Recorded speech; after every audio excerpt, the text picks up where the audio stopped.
Hey, Tom Blanchard here with another episode of Thursdays with Tom, where I provide you with some helpful nuggets to keep those juices flowing and put more money into your pocket. Today we are on episode 12 of our Ninja Nugget series. Being a proactive, trusted advisor. Right? It is best to position yourself with your friends and customers, not as a salesman, but rather a proactive, trusted advisor. Let's dig into what this really means by examining the three words proactive, trusted advisor, shall we? Look, proactive.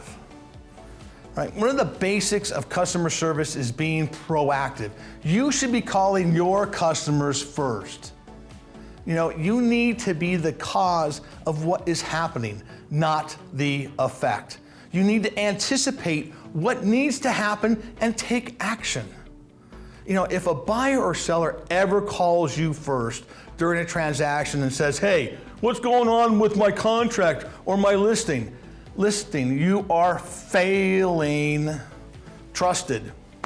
You need to put the customer's interest first. Most customers perceive that salespeople put their interests first, that their goal is to make a sale, not look out for the customer. As a result, they don't trust salespeople. In contrast, your goal should be to provide a solution to the customer's pain and pleasure, to solve, not sell. In the book Ninja Selling by Larry Kendall, he tells a story about how they would provide workshops to teach investors the fundamentals of how to analyze real estate investments. Now, these workshops were very profitable for the customers as well as this real estate company, right? So in January, 2006, at the peak of the market frenzy and just before the financial meltdown of the Great Recession, they announced to their investor clients that they were discontinuing the workshops. They told them that the fundamentals no longer made sense and were recommending that they take a timeout in investing in real estate. Their goal was to help their investors get in front of the inevitable. Now, you can imagine that their investors were shocked as everyone in the media was screaming, buy, buy, buy, and magazine covers screamed, get rich buying real estate. Not to mention the late night shows, right? Why would a real estate company not take advantage of this frenzy? Why were they saying go to the sidelines until further notice? Because they were looking out for their customers' best interests, not their pocketbooks. Now, as the story goes, you all know what happened next. The financial crisis was followed by a dramatic drop in real estate values, right? Over the next couple of years, they received many cards and emails from their clients thanking them for their advice. They hit it right. And they started up their investor workshop again in 2010 when the fundamentals returned. Now, let's look at the word advisor, shall we? Customers want to work with somebody who has both deep smarts and street smarts, who really knows the market and where it is headed, knows how to negotiate, and knows how to manage a transaction.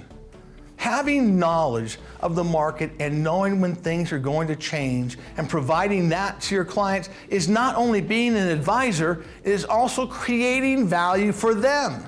Now, I don't want you to mix up being proactive versus being a pursuer, right? I've made the statement several segments ago about stop pursuing, but now here we are saying be proactive. What's the distinction between the two? Well, I would say one word, value, right? If you call your friends or customers or send them something to create value, they see you as their proactive, trusted advisor. If you don't have a reason to call, or you send them annoying mail or email that doesn't make them feel good or solve a problem, you become a pursuing salesman and they emotionally distance themselves from you. You can build a relationship as a proactive, trusted advisor by following these 5 simple rules. Number 1, show up. Show up for work. Show up on time for your customers. Be visible and be there for your customers. Rule 2, pay attention. Be present with your customers. Listen carefully. What they don't say is often as important as what they do say. Watch their body language. Notice the subtle and hidden innuendos. Be there, be present. Rule 3, tell the truth and keep your commitments. Sometimes it's tough to tell a seller the truth, about the market for their home, or to tell an investor that now is not the right time to invest. Keep your commitments. Do what you say. Number 4, create value for your customer. Look for ways to solve their problems and make them feel good. Put their interests first. Rule number 5, don't get attached to the outcome.